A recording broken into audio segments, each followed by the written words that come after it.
à tous, soyez les bienvenus, nouvelle édition d'Actuelle Tendance 974 et puis nous prenons la direction de Saint-Denis. Saint-Denis où ce matin s'est tenue une mobilisation devant l'ARS pour dire non à ce protocole sanitaire à l'école lié à cette crise Covid, mais pas que. Un médecin et pas mal de personnes étaient sur place et ce médecin témoignait et pointait du doigt madame la directrice de l'ARS.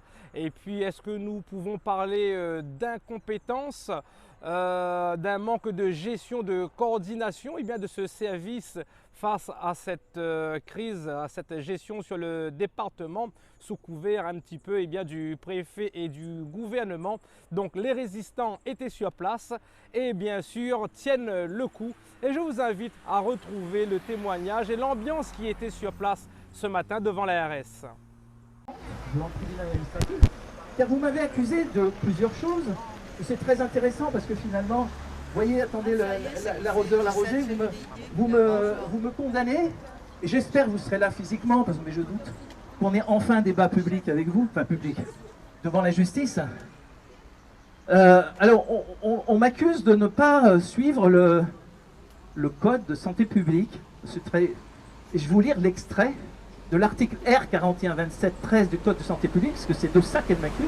L'argumentaire de l'ARS est là. Lorsqu'un médecin participe à une action d'information du public, scientifique ou sanitaire, quel qu'en soit le moyen de diffusion, il ne fait état que de données confirmées. Ok.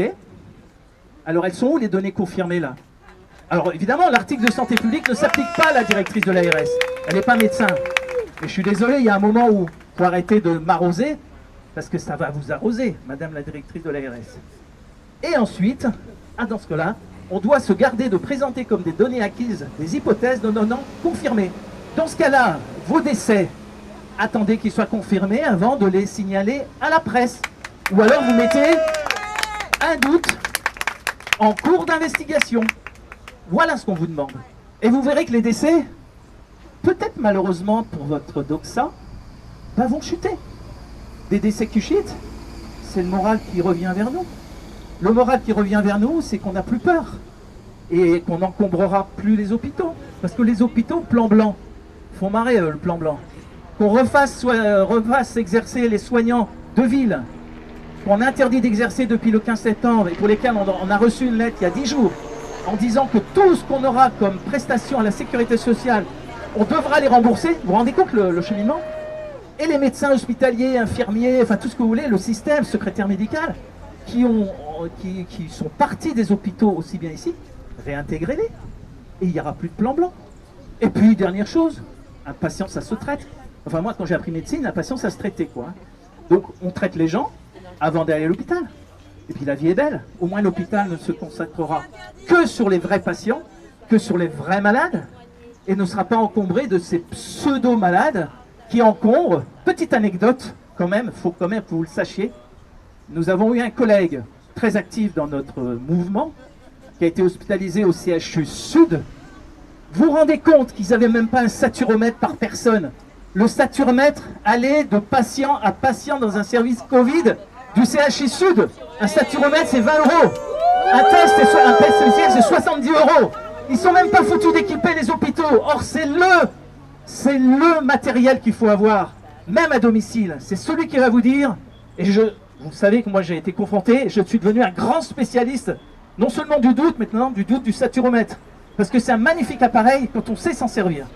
Et voilà, du coup ce collègue, il naviguait entre 91% de saturation et un autre appareil à 99%. Le sien, qu'on a piqué, parce qu'il ne l'a pas retrouvé au CHU. Voilà, tout ça c'est une anecdote pour vous dire que quand on a de l'argent, et à La Réunion on a beaucoup d'argent dans les institutions, on doit le mettre en cas de santé publique. C'est la mission du Conseil de surveillance de CHU, présidé par madame la présidente du conseil régional.